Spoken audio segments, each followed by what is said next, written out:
everyone, Rebecca here. Today we are going to discuss my 2021 goals. If you're new here, welcome. I am here on YouTube showing y'all my journey to reach financial independence. That is my number one goal that I have for myself, and this channel helps keep me accountable, that is for sure. I love the community that I've built here, so if you're new, go ahead and scroll down, click subscribe. We've got a great group of people here that I really enjoy and that keep me on track on my own fire journey. So anyhow, 2021 goal setting. Let's face it, y'all, 2020 has been a little bit of a shit year, and I do have a video coming out next week that will discuss the financial goals that I had set for myself for 2020, and we'll take a look at whether or not I actually achieved most of those goals, and we'll discuss 2020 in general. But I think that it's safe to say that it has been a challenge for all of us this year, really. If you're not aware, I work in healthcare, and there's a pandemic going on this year, so that has been a challenge for me. And also, I am going through a divorce, so that has been another huge personal challenge for me. So life happens, y'all, and I'm really glad that I have all of you here to vent to and to keep me on track on my ultimate long-term goal, which is financial independence. Life throws you curveballs, and you have to just adjust accordingly. Kind of like I'm doing right now, filming a video driving into work. I love doing this because it saves me time, but the problem is, I hope it's not getting too dark for y'all to see. I'm hoping that I can kind of edit some of that afterwards too, but we're getting to the time of the year when I'm not going to be able to do this, so I'm going to have to make time to film these videos when I'm at home. But anyway, 2020 has been a challenge, but I am hopeful going into 2021. And even though 2020 has been a shit year in many ways, there are also some silver linings, and I really do want to focus on those on the video that I have coming out next week discussing 2020. So for 2021, firstly, I am hopeful that all of the vaccine news that we're hearing is going to continue to be good news, and that the vaccines will roll out on time, and that there is a light at the end of the tunnel as far as this pandemic is concerned, because I really do want to get back to traveling and just having some normalcy in my own life. I haven't gone to the gym in months. I haven't been out anywhere really without, wearing a mask and doing the social distance thing. It would be nice to not have to do that. But yeah, I think there's a light at the end of the tunnel as far as that goes. So that's hopeful. And overall, I'm optimistic going into 2021. I was optimistic about 2020 too, but then again, I'm just generally an optimistic type person. So I created a list for myself of the goals that I would like to achieve in 2021, and it is a lofty list, but again, I'm gonna aim high. I may not hit everything, but that's okay. I'm gonna aim high and do the best that I can do. So the first goal on my list for 2021 is something that I am working on right now, but that's going to carry over into 2021, and that is to get my savings account built back up. I had drained it fairly recently, and I'll go into that in my 2020 video, but suffice it to say, I need to get that built back up. My ultimate goal for my high yield savings account is to keep it around $10,000. Now that would be a fully funded emergency fund for me. But considering all these other goals that I'm going to list out that I have, I am thinking about maybe just having a baby emergency fund somewhere around the $5,000 mark, and working on the other things that I have on my list as far as financial goals go, because when it comes right down to it, I've only got so much money that I have coming in, so I have to prioritize things. The second goal on my list of stuff I want to get done for 2021 is to finish maxing out my 2020 Roth IRA. I have $5,000 to go for that, and I've only got until April to get that done. And then I want to max out my 2021 Roth, which is $6,000 is the max that you can contribute to that. So that right there is $11,000 worth of goals, plus getting my savings account built back up, which will be another $4,500 as it stands right now. So yeah, that's a lot of money. And I do want to aim high, but I also have to be realistic about how much money I've got coming in. So yeah, but those are some goals that I definitely want to do. I'm going to get my savings account at least up to $5,000, and I'm going to get my Roth IRAs done for 2020 and 2021. That is too important of a goal not to hit. Third goal on my list, some of y'all will be really happy to hear this, but I've got to quit fucking around and get this car paid off when it comes right down to it. I had planned on aggressively paying off this car in 2020. That never happened. Not once did I put any extra money towards my car payment in 2020. So I've got to quit screwing around and get this car paid down. If you've been following me for a while, then you know that I have got a holistic doctor that I've been seeing that I'm working on paying off. It's a no interest program that I bought from them, and I have 5 months left to get that paid off. They will be paid off in April of 2021. I send them $500 a month to pay for this program that I bought from them. My car payment every month is $365. You know, with those two debts gone, that would be almost $900 extra a month that I could do something else with,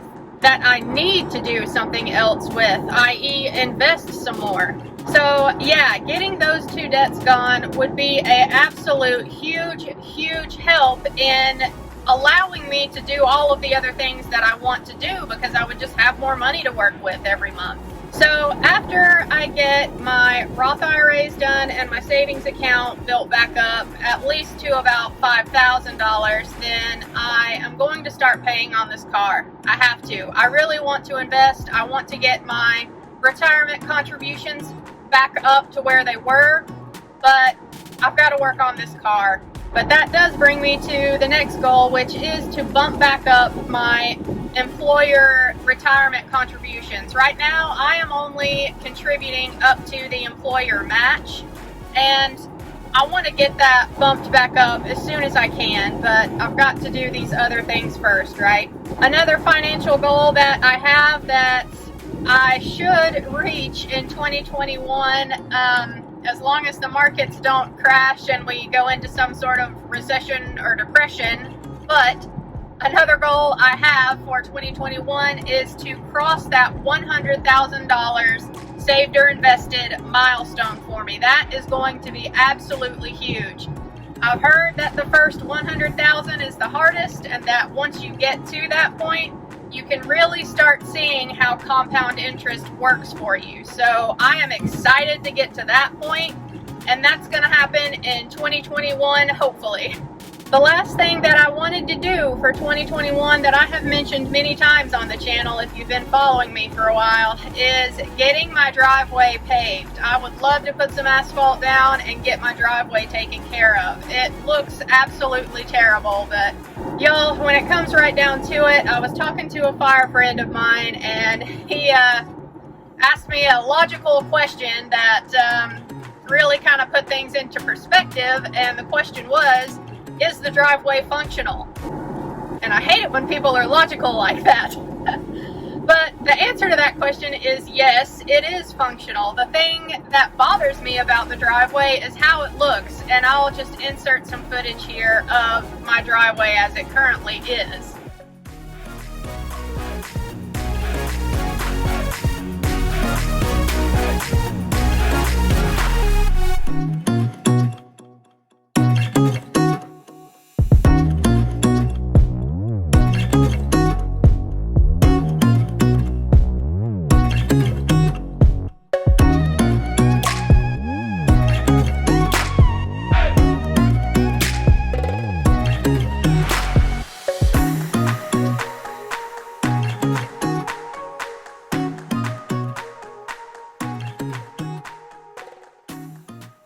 Y'all can see that it's a gravel driveway, and I fight non-stop with grass growing up through my driveway. And I know that it would be expensive to get the driveway paved if I had to take a guess, I haven't had anyone come out to do an estimate, but I would expect it to be about $10,000 to get my driveway done. I could opt for a cheaper option and get my driveway re-graveled, right? But to me, that just seems like a waste to have it re-graveled, because I'll be in this same predicament again before I know it, having to fight with grass growing back up through the driveway. So my thoughts on it are this. Yes, it really does bother me how the driveway looks, but if I can get some of these other financial goals done that I need to get done, then I would have so much more extra money available to me that I can save and get the driveway done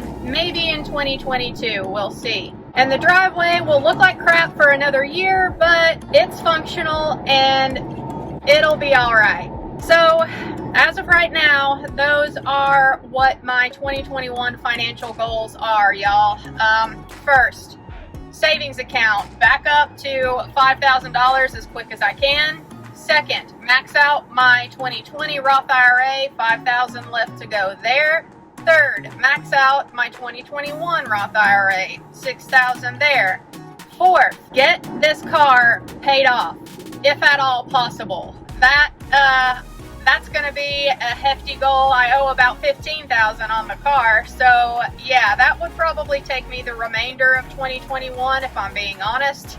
But we'll see if I can do it. And lastly, once I get all of that done, then I can start thinking about traveling again if the pandemic is gone, and I can start saving for getting my driveway fixed. If I can get this car paid off by next winter, then I won't really have to worry about the driveway because the grass will be dead. So then I can start shoveling more money into my savings account and start saving up to get the driveway done come spring of 2022. So that would be helpful. So to me, that seems like the most logical order of operations as far as all these financial goals that I have go. So y'all let me know what you think down in the comment section below, if you think this is a good idea or not, or if you would change things up at all.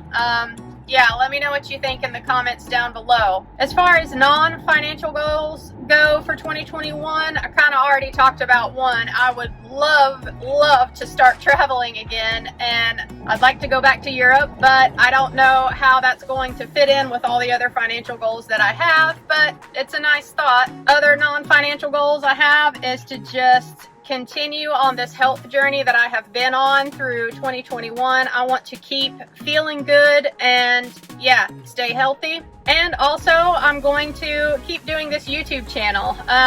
Do I have any specific channel goals? Not really, no. That's gonna make me sound like a pretty crappy YouTuber, but let's be honest, I am. I am not a professional when it comes to this YouTube channel. Again, that's really not the goal of this channel anyway. The main reason I started this is to just have an outlet to talk about fire, since I didn't have anyone in my personal life that I could talk to about the fire movement or financial independence or working towards goals. But there is a wonderful fire community here on YouTube that I'm glad to be a part of. So I just keep posting whatever I feel like, whenever I feel like posting it, and I know that that is not an optimal strategy as far as the YouTube algorithm goes, but I'm just gonna keep doing what I'm doing. I never wanted this channel to feel like a job for me. It's really just a nice hobby. So yeah, I'm gonna keep posting to YouTube, but I don't have any specific goals as far as a subscriber count goes or any of that. So my channel just is what it is. I'm just keeping it real over here, talking about my fire goals. And if you've been here a while, I definitely appreciate you. Y'all know for sure, firsthand now. I mean, I've been on YouTube for 2-3 years now, maybe. Life changes. You think you have a plan laid out, and then a monkey wrench gets thrown into your plans, and you have to adjust accordingly. Life is interesting, but it's good, and I am hoping that 2021 is going to be a great year for all of us. So again, y'all, let me know what your goals are down in the comment section below. I would love to hear them. Be on the lookout for the 2020 recap video next week, and I'll catch you next time. Bye, guys.